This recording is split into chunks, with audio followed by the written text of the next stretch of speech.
Madame, mademoiselle, messieurs, bonjour. Bienvenue ici à l'Institut Jeanne Garnier en plein cœur de Paris, dans un institut de soins palliatifs. Nous sommes aujourd'hui en compagnie de Claude Laugier.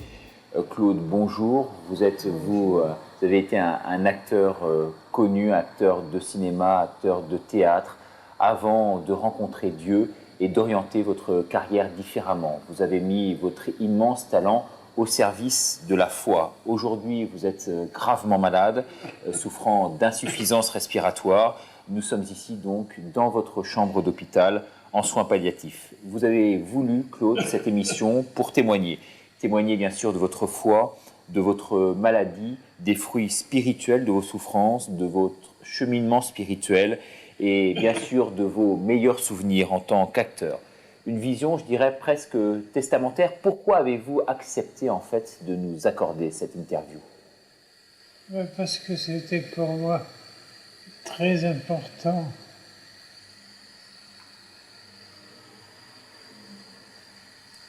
de dire ce que je croyais avoir fait de bien dans ma vie.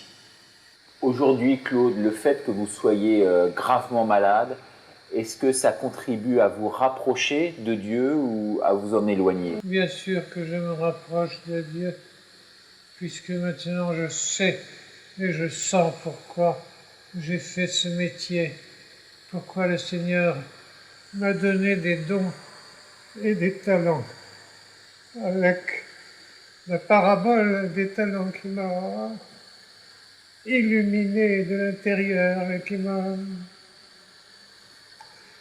posé la vraie question. Pourquoi tu fais ça? À quoi ça sert?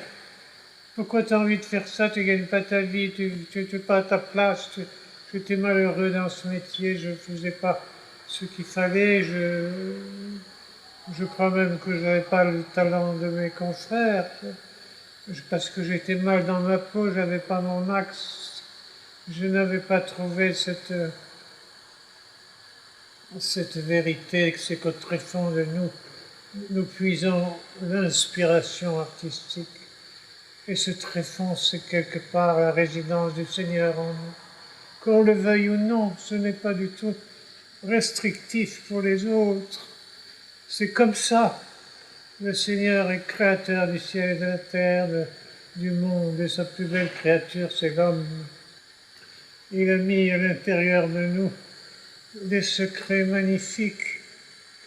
Il ne faut pas les renier. Je dis ça à ma profession. Tournez-vous vers ce qu'il y a de beau et qui élève l'esprit. Il faut s'aimer. Notre Saint-Père avait parlé de la civilisation de l'amour. Qu'est-ce que c'est la civilisation de l'amour? C'est ce qu'il y a de plus difficile, mais c'est ce qu'il y a de plus beau. Et c'est ce que nous promet le Seigneur. Il est venu offrir son cœur douloureux à Sainte Marguerite Marie Alacoque pour dire que sa plus grande souffrance,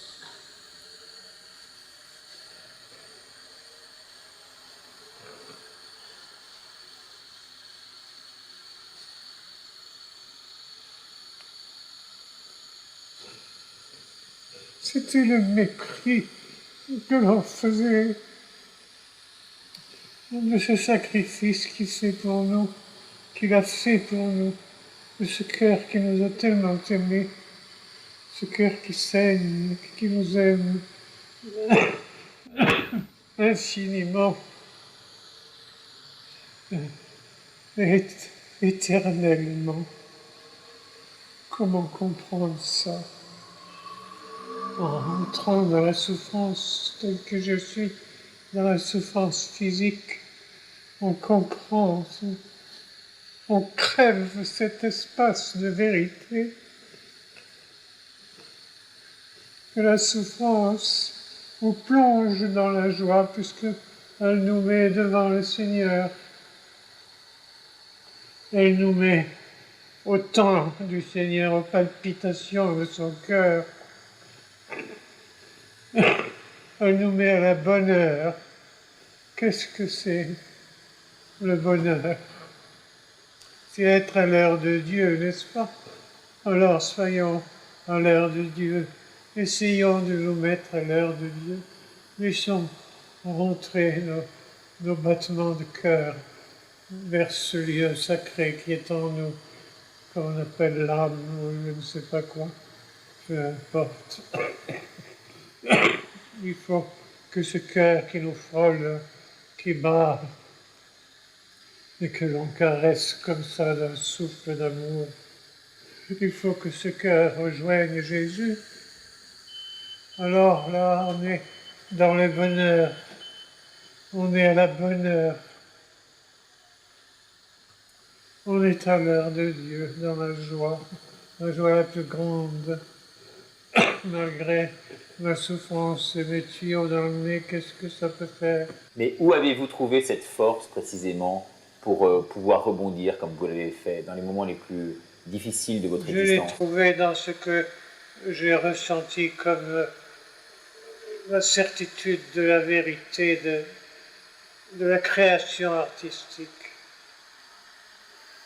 Que Dieu voulait que je puise en lui cette énergie, cet amour et cette force, et non pas seulement dans mon imagination, mon intelligence ou mon expérience comme les singes. Je suis un enfant de Dieu. J'ai besoin de sentir autre chose que des sensations physiques. La preuve, c'est que j'étais malheureux quand je jouais, quand je travaillais, parce que l'esprit s'élève et doit rencontrer quelque chose. Je voulais rencontrer le sourire de Dieu, le sourire de l'Esprit Saint. Je voulais voir ses lèvres. Et ses lèvres, c'est son sourire. Le sourire de l'Esprit Saint, c'est les lèvres d'amour et d'affection du Seigneur qui en nous attend, nous tend les bras, nous n'avons plus qu'à dire oui, oui, oui, oui à l'amour, oui à la tendresse. Et nous avons énormément de mal à faire ça parce que nous ne pouvons pas renoncer à nous-mêmes. Charles de Foucault disait l'enfouissement. Il parlait de l'enfouissement en Dieu. Oh, notre enracinement est le moyen le plus puissant que nous ayons de nous unir à Jésus et de faire du bien aux âmes. Quand on peut souffrir et aimer, on peut beaucoup, c'est le plus qu'on puisse en ce monde. On sent qu'on souffre. On ne sent pas toujours qu'on aime, mais c'est une grande souffrance de plus. Mais on sait qu'on voudrait aimer. Et vouloir aimer, c'est aimer.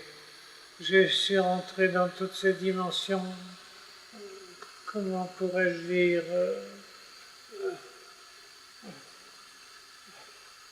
eschatologique, je ne sais pas comment on peut dire, dans toutes ces dimensions spirituelles où il y a quelque part quelqu'un qu'on ne voit pas qui est là, qui vous parle sans vous parler, qui vous écoute. Une fois dans ma loge, une spectatrice est venue pour me féliciter. Alors elle est rentrée et dès qu'elle m'a vu, elle s'est arrêtée instantanément. Et moi, je me suis arrêté, j'avais regardé quelques instants. Et je me suis dit, ben voilà, si l'on me demandait maintenant, Monsieur Boutry, si vous me demandiez qu'est-ce que Dieu, je vous dirais ce sont ces deux personnes qui se regardent sans rien dire et qui laissent vivre Dieu avec eux. Il n'y a pas d'autre explication. Dieu est amour. Les larmes que vous avez, Claude, ce sont des larmes de tristesse ou des larmes d'espérance? Non, ne me dites pas ça. Vous allez me faire pleurer de tristesse. Non, c'est pas du tout des larmes de tristesse. Je ne sais pas ce que c'est. Moi, j'ai pas ça depuis très longtemps. Quand je jouais après mon premier spectacle, J'avais le sourire en scène, mes camarades m'ont fait remarquer, et qu'avant je n'avais jamais ça. Alors j'ai dit, il y a le don des larmes, il y a aussi le don du sourire. Voilà comment j'explique, c'est tout, ne me demandez pas d'autre chose. Est-ce que vous avez peur de franchir une étape ou au Non. contraire vous êtes là réconforté quand même avec Non. la certitude de découvrir Dieu à un moment ou à un autre? J'ai la certitude que le Seigneur me parle, qu'il m'a demandé de faire ce que nous faisons. J'ai la certitude que c'est lui qui m'a demandé de faire le cri de la miséricorde de pèlerin russe, la sagesse d'un pauvre et François d'Assise. Et Histoire d'un homme, Charles de Foucault, que j'ai écrite avec les félicitations de toute la famille. Alors que j'ai quitté l'école à 16 ans, je fais des fautes à toutes les phrases. Je ne suis pas un écrivain. Comment tu as fait? Je ne sais pas, j'ai prié, j'ai jeûné. On va reparler de votre carrière dans un instant, mais est-ce que vous pouvez nous dire à qui vous offrez toutes ces souffrances qui sont les vôtres aujourd'hui? Oh mon Dieu. J'ai offert toutes ces souffrances pour les pécheurs. C'est un mot qu'on n'ose plus prononcer. Il est pourtant tout simple et sans restriction.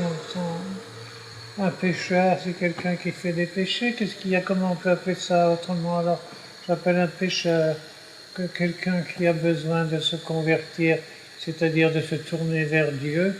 J'offre mes souffrances pour ces personnes qui n'ont pas rencontré le Christ et qui ne veulent pas le rencontrer, peut-être. Si le Seigneur peut se servir de ce que je vis pour changer leur cœur, alors je le donne tous les jours, tous les matins.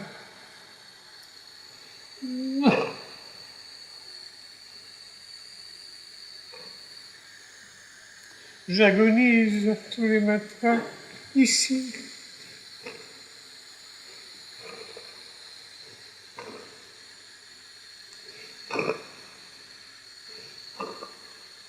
Mais c'est pas Dieu qui veut ça. C'est pas Dieu qui me fait souffrir. J'en ai marre d'entendre ça tout le temps. C'est Dieu qui m'aide à supporter cette maladie, qui m'aide à supporter ce que j'offre. Le premier sur sa croix, il a souffert pour ceux qui en avaient besoin. Pourquoi a-t-on besoin de la souffrance des autres? C'est un mystère, la souffrance.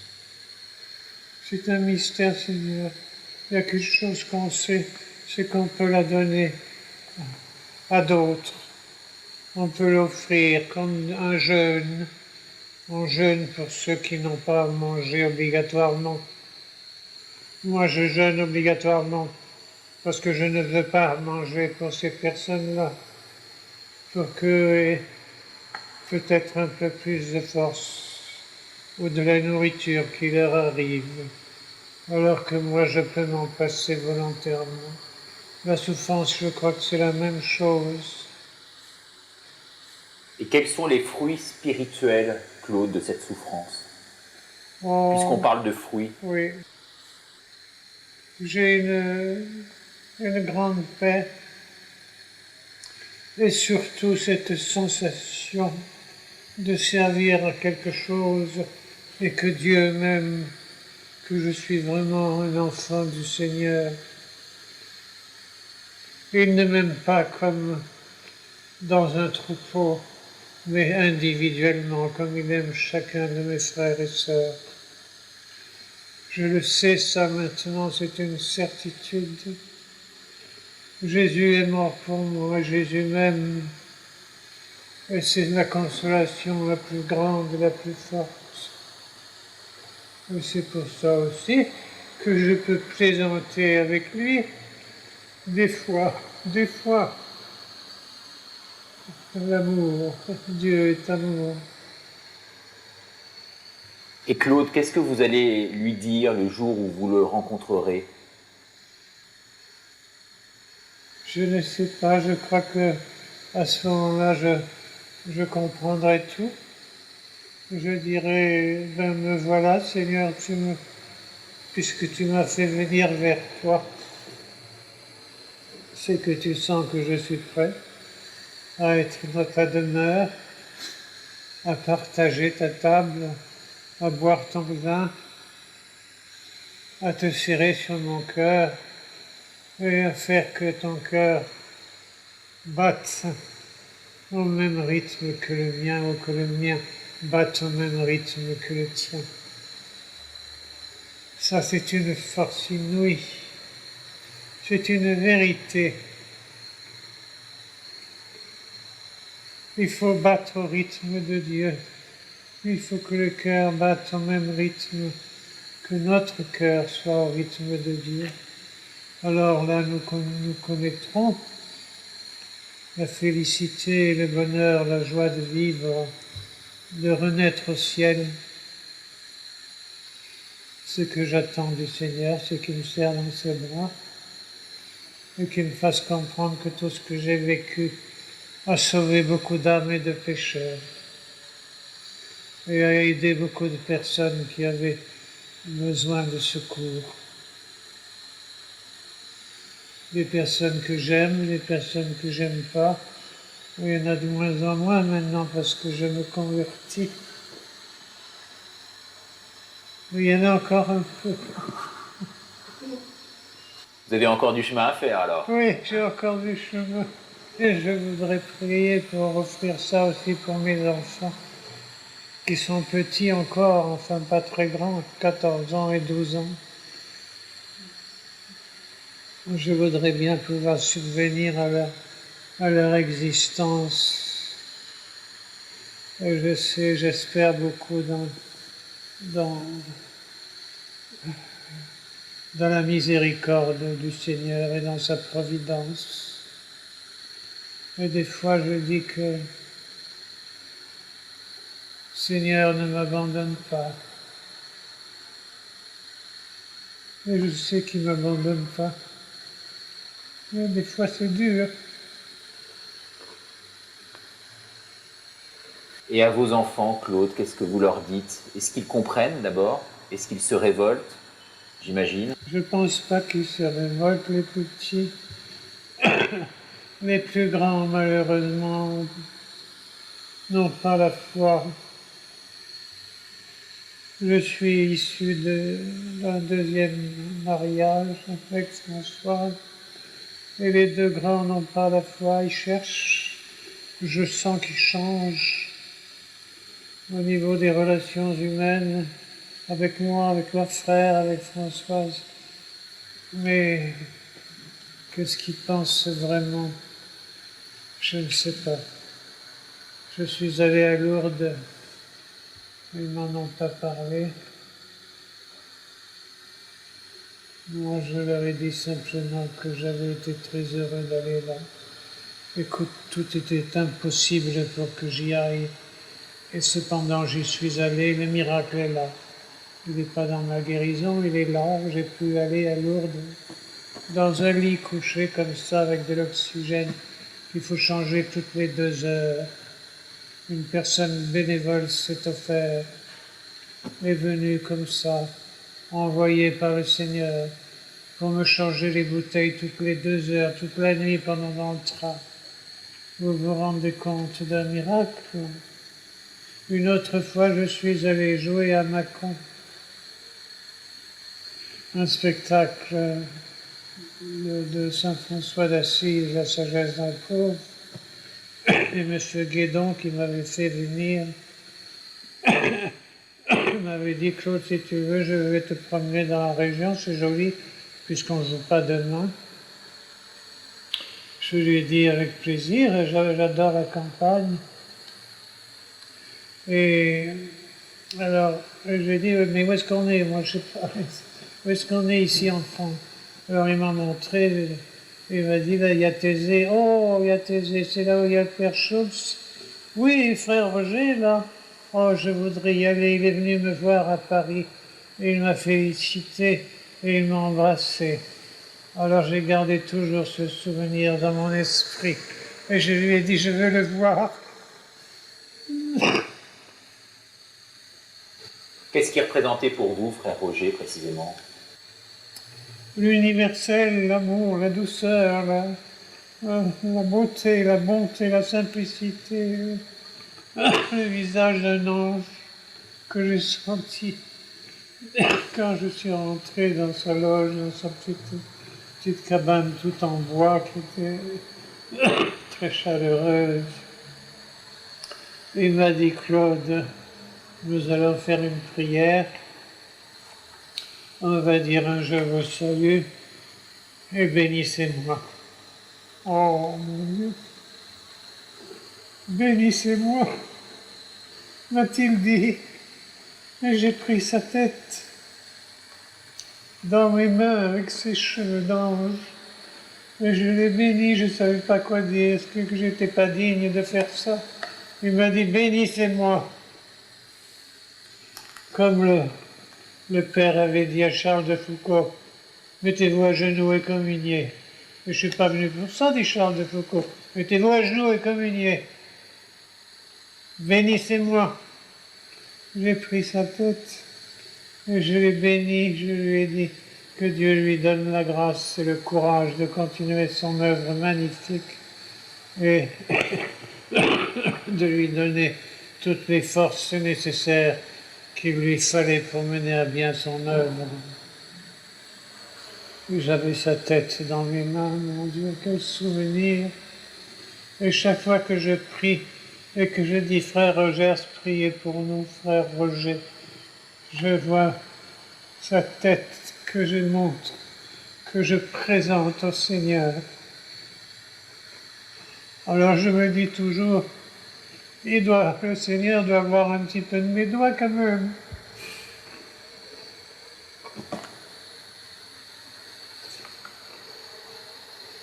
Pourquoi on pleure pour ça, alors que c'est une joie immense? Et c'est cette joie qui est mêlée à la souffrance. C'est comme ça, comment voulez-vous que j'explique intellectuellement? Quels sont les autres grands moments de votre vie, Claude? Vous évoquiez cette rencontre avec le frère Roger, mais oui. Quels sont les autres grands moments de votre vie qui vous viennent à l'esprit immédiatement? Il y a eu un moment aussi, c'est parce que je parle du frère Roger que ça me vient. Quand j'étais jeune, j'avais été voir Padre Pio, qui m'avait béni, donné ses mains à baiser avec ses mitaines, et qui m'a envoyé ses parfums. Et tout le monde m'a dit, oh, quelle chance tu as. Je lui ai dit, mais qu'est-ce que ça veut dire? Pourquoi j'ai ça? Moi, je reçois des parfums. Et qu'est-ce que tu as ressenti? Des parfums de fleurs magnifiques que je ne connais même pas. Et à la fin, il y avait un parfum, il me semble, pharmaceutique. Alors, je me dis que maintenant, Padre Pio peut-être me voyait sur ce lit. Je ne sais pas. C'était un moment très très fort. Et j'ai voulu oublier un peu ça. Ça me faisait peur. Et puis j'étais jeune, je n'étais pas converti, j'étais comme un cheval fou. Alors ça ne m'a pas tourné vers lui plus que quelques jours, quelques semaines. Cette conversion, elle s'est déroulée dans quel contexte, dans quelles conditions? Est-ce qu'il y a vraiment, vous avez perçu un avant et un après, de quelle manière? Oui, j'ai perçu un avant et un après, mais il n'y avait rien de précis au niveau de ce maintenant. Je n'ai pas été foudroyé derrière une colonne, ce n'est pas ça. C'est petit à petit ce cheminement que je faisais pour chercher où est la création artistique, comment faire pour être un bon artiste. Je sais, Seigneur, puisque tu m'as donné des talents, je dois te rendre des comptes. Il faut que je cherche en moi où puiser cette énergie, cette force, cette vitalité. Ah, c'est cette descente en moi dans ces profondeurs qui a fait que petit à petit, j'ai rencontré Dieu dans ce qu'il y a de plus secret, de plus mystérieux dans le cœur de l'homme. Alors c'est en faisant ma quête artistique que j'ai rencontré notre Seigneur. Oui, c'est comme ça. Et petit à petit, tout ça s'est approfondi, s'est matérialisé, concrétisé avec les spectacles que je jouais, tous les personnages que j'interprétais. Je rentrais dans leur chair, je rentrais en eux, et je me souviens, je me disais, pourquoi je ne peux pas encore écrire Charles de Foucault, mais qu'est-ce qui se passe? C'est le seul que j'écris moi, c'est pas une adaptation, c'est pas... J'ai lu tous les livres, mais c'est parce que je n'avais pas trouvé son âme. Alors, il y a eu Charles de Foucault et puis il y a eu également Saint François d'Assise. Oh, ce que je vous propose, François. Claude, avant de se retrouver dans quelques instants ici dans votre chambre, c'est de regarder le reportage qu'on vous a consacré précisément lorsque vous tourniez Saint François d'Assise. Oh, C'était oui, il y a de voilà. cela quelques temps. On regarde ça ensemble et puis on se retrouve donc dans cette chambre d'hôpital. L'histoire de cette pièce est sans doute l'histoire de ce regard. D'abord crispé, c'est le regard de Claude Laugier, l'acteur, ou peut-être déjà celui de François d'Assise, le saint blessé, meurtri par les siens. Pour jouer Saint François, le comédien se prépare dans la prière, seul comme l'a fait son personnage, bouleversé par la crise spirituelle qu'il doit traverser. Sur ce visage, on lit alors la méditation, la concentration. Et c'est à ce moment précis, lorsqu'il entre en scène, qu'il n'est plus un simple comédien, mais un saint qui va vivre sa passion. Je m'investis beaucoup dans les personnages que j'interprète parce qu'il y a une grande part de ma vie là-dedans. Ce que je trouve au fond de moi, c'est quelque chose qui vient de mon travail, de ma contemplation, de ma prière, de ma méditation, de mon jeûne. J'ose le dire, j'ai abordé souvent des difficultés de la vie de ces personnages que j'exprime par le jeûne, parce que c'est difficile à comprendre. Le trahissent. L'avenir de son ordre lui paraît très sombre. Il voit les siens divisés. Il ne peut plus montrer à ses frères un visage joyeux. C'est pourquoi il s'en va, loin d'eux, cacher sa peine dans la montagne, au fond des bois. Là, dans la solitude, il jeûnera et priera jusqu'à ce que le Seigneur ait pitié de lui. La sagesse d'un pauvre est un classique de la littérature franciscaine. À l'évidence, Claude Laugier a prié avec ce livre, car c'est un véritable témoin qu'il raconte la crise de Saint François. Au moment où, rejeté par ses frères, il doute de Dieu et s'enfonce dans la montagne pour son ultime quête spirituelle. Anxieusement, si l'arbre a été suffisamment épargné. Une nouvelle fois, l'acteur et son personnage se confondent dans un même Il désarroi. va pouvoir revivre. J'ai eu une vie extrêmement difficile et très difficile même. Et bon. Mais je suis arrivé, je pense que Dieu m'a accueilli quand j'étais mûr, voilà. Et j'ai répondu. Et pour moi, ça a été la voie du bonheur et la voie de la découverte de mon métier d'une façon beaucoup plus profonde et beaucoup plus vraie. Cette vie ne tolère aucun artifice. Le jeu est sobre, dépouillé comme l'était François d'Assise. La vie du saint fut rude et le décor trahit cette rudesse. Une chaise, un banc et un simple tronc d'arbre. Oh, tu le sais bien, père. Depuis que tu Durant n'es plus 1h20, parmi seul nous, sur l'expression scène, n'a cessé le de comédien se force dégrader. l'admiration. Et son secret est sans doute à chercher du côté de sa conversion tardive qui a bouleversé Mais sa ils vie. formeront Cet ouvrage partout, émeut ils sa passeront. foi et attise ses dons d'acteur. Je suis complètement vidé, mais c'est un vide extraordinaire. Et Saint François, il dit, la sainteté, c'est pas un accomplissement de soi, c'est un vide qu'on accepte et que Dieu vient remplir. Ça me vient à l'esprit maintenant, mais c'est exactement dans l'état où je suis, et c'est la raison pour laquelle je suis en grande paix. Alors qu'avant, disons, ma conversion, j'avais surtout envie de sortir, d'aller m'amuser, et finalement d'oublier assez vite ce que j'avais fait.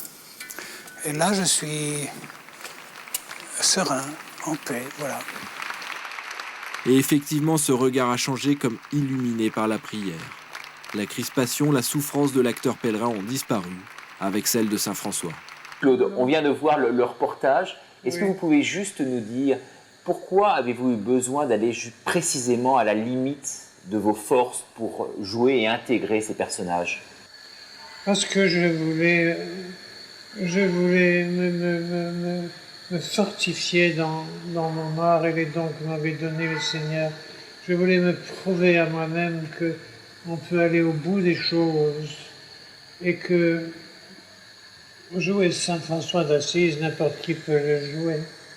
Mais jouer Saint François d'Assise en entrant dans son corps, dans son âme, dans son cœur, en vivant ses souffrances, sa maigreur,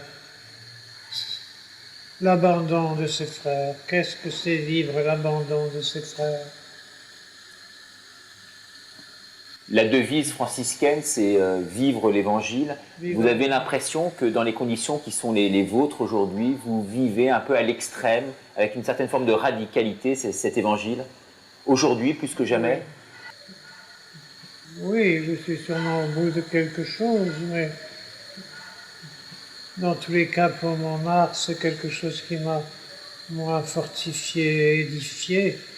Et c'est sûr que si je jouais maintenant autre chose, n'importe quel personnage, je pense que je ne pourrais pas l'interpréter de cette façon, parce que on ne rentre pas dans un farfelu comme dans un Saint François.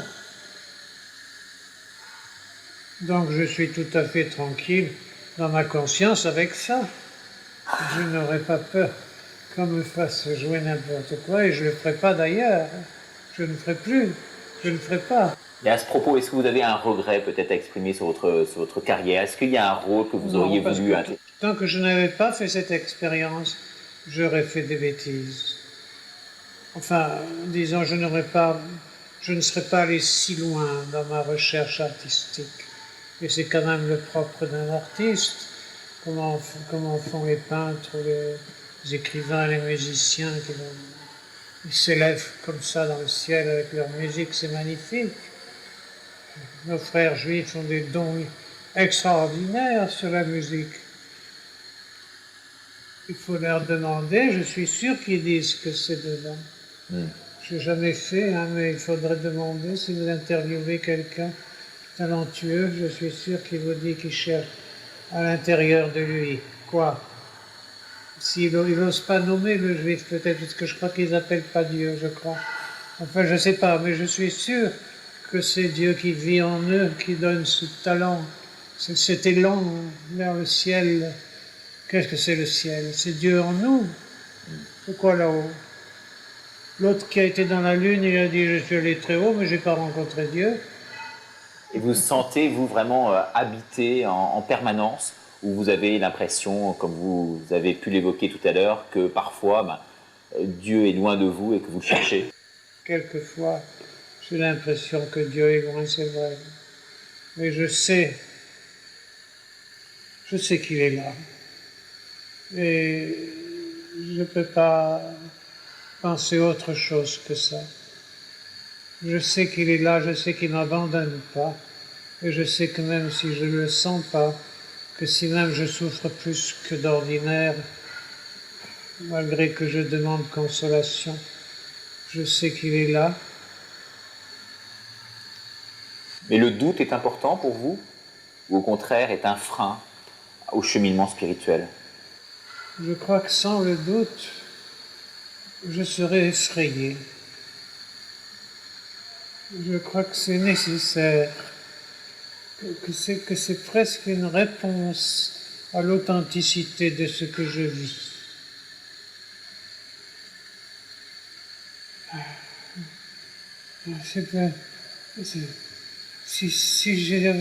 Si j'avais des certitudes, je crois que ça boufferait ma foi.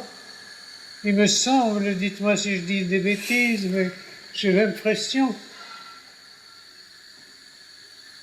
Donc le doute est humain. Seigneur, pardonne-leur, ils ne savent pas ce qu'ils font.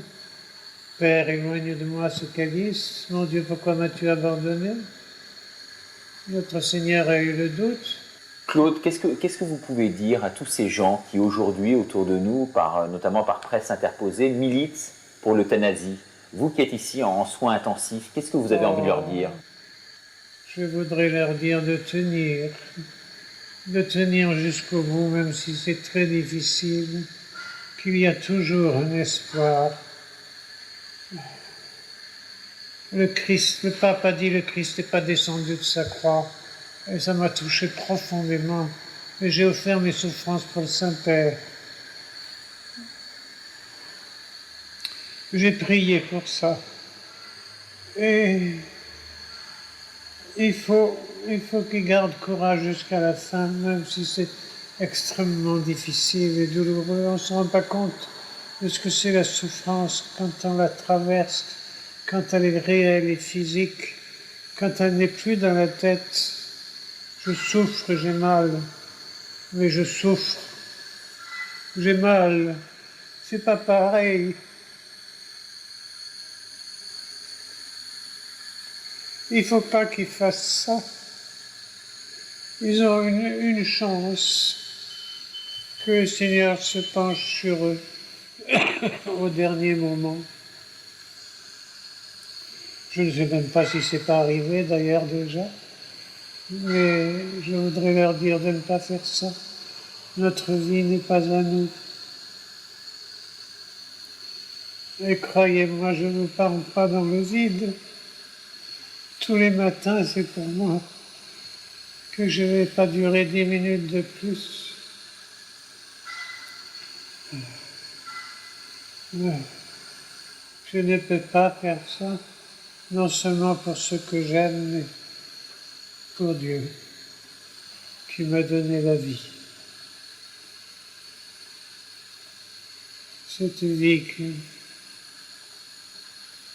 qui est quand même une merveille de beauté, d'intelligence, la vie humaine, la vie artistique. Alors, je rajoute aussi moi.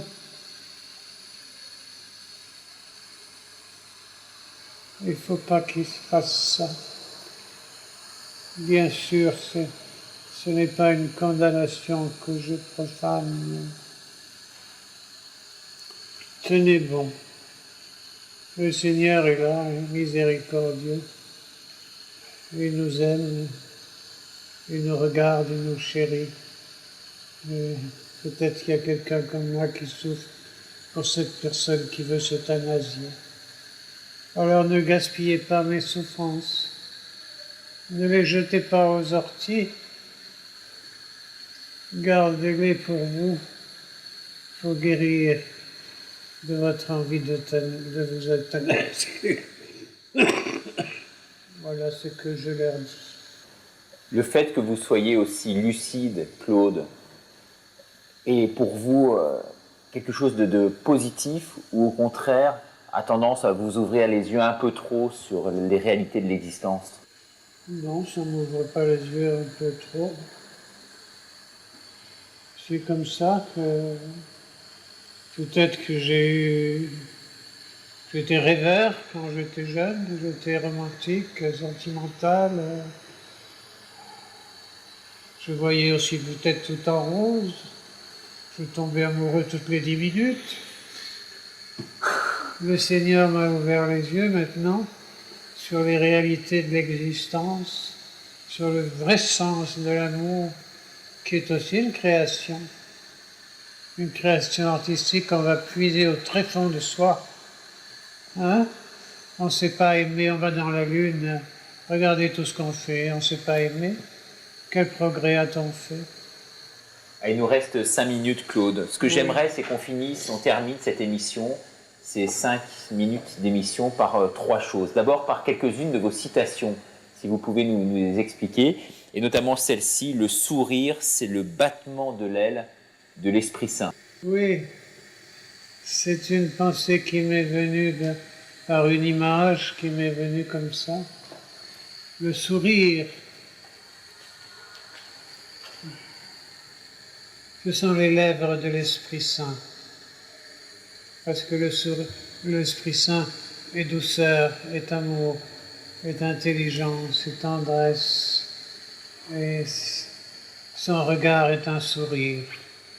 Et ça me faisait penser, je pensais aux commissures des lèvres, n'est-ce pas? C'est une image de peintre peut-être, mais je voyais ça comme ça, et que ce sourire était les ailes de l'Esprit Saint. Je crois que lorsqu'un texte est porteur de vérité, dites-vous, de beauté, si l'acteur ne triche pas, le spectateur peut recevoir dans son espace émotionnel une effusion de l'Esprit Saint. C'est peut-être là la vocation essentielle de l'art. Oui, je pense à ça profondément après mes expériences les 3 spectacles, les 4 spectacles que j'ai joués. Je pensais que c'était ça, là, à quoi ça sert l'art. Je pensais et je pense que c'est ça. C'est toucher comme ça le cœur des êtres. C'est dans cet espace émotionnel que le spectateur attentif reçoit cette communion de l'artiste qui donne son spectacle, qui donne son amour, qui donne son personnage, qui donne sa vérité acquise par son travail, sa vie, son expérience. Il y a tout l'homme dans un jeu de théâtre. Je ne parle pas pour mes frères et sœurs qui ont d'autres expressions artistiques, je ne sais pas, mais pour le théâtre, il est investi complètement. Et l'acteur donne et le spectateur reçoit de cet échange un petit peu mystérieux, né ce que j'appelle moi l'esprit du théâtre, dans lequel s'immisce l'Esprit Saint et vient en effet toucher les cœurs et les intelligences. C'est pas moi, c'est mon œuvre qui me dépasse et qui vient toucher ces gens qui rentrent dans ma loge comme ça avec des attitudes que je n'ai jamais trouvées dans d'autres spectacles dans lesquels j'étais. Des attitudes extraordinaires de simplicité, de vérité, pas forcément de larmes, mais de choses d'une telle beauté. On va avoir et montrer aux téléspectateurs là, le livre d'or que vous nous avez prêté. À l'intérieur de ce livre d'or, il y a des centaines et des centaines de remerciements. Qu'est-ce que vous avez envie de dire à tous ces gens qui vous ont dit merci? De leur dire merci moi-même, ce que je leur ai déjà dit, Et je leur ai dit, vous êtes aussi des artistes et des créateurs, parce que sans vous, je n'aurais pas pu transmettre ce que le Seigneur m'a donné. Merci d'être là et pas devant la télé. Et vous recevez quelque chose que vous me renvoyez et vous me plongez dans une joie immense. D'abord, ce que je fais est utile. Ensuite, je sais qui vous embellit et qui vous amène à prier et à vous tourner vers le Seigneur et peut-être à rentrer dans une église demain. Alors, je vous remercie de tout mon cœur. Je vous remercie d'être là. D'abord, vous avez payé votre place, vous me permettez de continuer ma vocation. Merci beaucoup. Je leur dis merci, merci. Et je suis très heureux de pouvoir faire ça. Et je n'ai jamais eu ce désir quand j'ai joué d'autres choses. On peut retrouver également, Claude, puisqu'on arrive au terme de cette émission, mais on peut retrouver bien sûr tous vos textes dans ces CD-ROM que l'on voit ici et que les téléspectateurs peuvent se procurer. Toutes les coordonnées sont indiquées bien sûr sur notre site internet, www.ktotv.com. Claude, dernière question, qu'est-ce qu'on peut vous espérer là aujourd'hui? Moi j'espère ma guérison, que je puisse continuer à jouer, à continuer l'œuvre que le Seigneur a burinée en moi, à travailler en moi, j'espère, mais que sa volonté soit faite. Je rajoute tout le temps parce que je ne veux pas prendre possession de sa volonté. c'est lui qui m'appellera quand il faut. Mais j'aimerais bien continuer à travailler. Merci infiniment Claude hein, pour cet échange. C'était vraiment pour nous un moment de grâce, passé en votre compagnie pendant 52 minutes ici dans votre chambre. Je crois que c'est une interview d'un degré émotionnel peu atteint, en tout cas jusque-là, à la télévision. Je vous remercie vraiment infiniment. Je tiens également à remercier l'Institut Jeanne Garnier qui vous accueille et qui nous a accueillis aujourd'hui. Vous avez un petit mot peut-être à dire à ce sujet? Je voudrais dire que cet hôpital, d'ailleurs ça s'appelle Maison médicalisée de soins palliatifs. Et je voudrais dire combien j'ai trouvé ici tellement d'amour et de tendresse et d'affection, tellement de choses en plus de son métier. Vous me demandiez pourquoi je voulais aller si loin au théâtre, dans les personnages que je travaille. Je ressens ici un peu la même chose dans cet hôpital qui veut aller plus loin que simplement faire ce qu'il y a à faire, parler, toucher, prendre la main. Quelquefois, quelqu'un vient ici quand ça va pas, me prend la main, me regarde. Et, oh, quelle merveille! Cet hôpital a des grâces particulières. J'ai la chance d'avoir la chapelle à côté, d'avoir la communion tous les jours, et surtout un personnel tellement dévoué, tellement... Je pense à tous, alors je ne sais pas nommer, que je ne veux pas nommer. Alors merci pour cet hôpital. dont la chef de service ici est une orthodoxe. Il y a beaucoup de nos frères juifs et musulmans qui sont là. Alors ça m'a touché beaucoup aussi parce que je me sentais dans l'universalité de Charles de Foucault à partager ensemble nos souffrances et voir ces personnes qui circulent dans les couloirs avec des chippas, comme ça on dit chippas? Kippa et des burnous. Je me dis, oh, ça c'est encore un signe d'humour du Seigneur. Merci Claude et merci également à Françoise. Ouais. Et merci également à Catherine, votre amie qui est aussi ici et qui nous a livré plusieurs des documents que nous avons diffusés au cours de cette émission. Merci infiniment à vous téléspectateurs. Vous pouvez bien sûr, comme tous les jours, envoyer vos réactions et à très bientôt pour un nouveau numéro de KTO Magazine.